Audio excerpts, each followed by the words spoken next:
magluto. Magigisa ako ng giniling na baka. Una, naglagay ako ng mantika. Pangalawa, lagay natin yung sibuyas.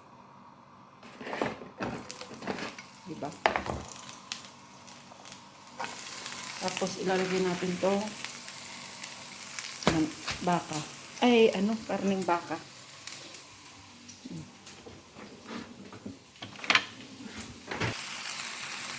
Ito na.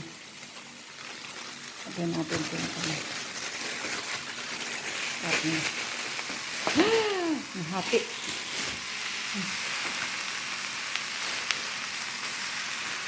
Ayan na. Igigisa na natin.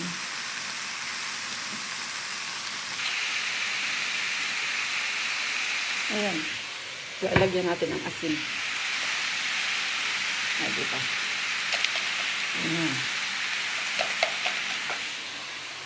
Tapos,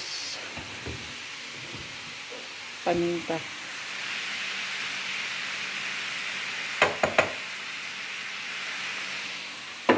Another spices. Ganun.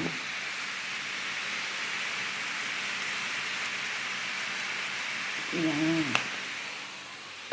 Tapos, inimix na natin. Ayan, tapos na.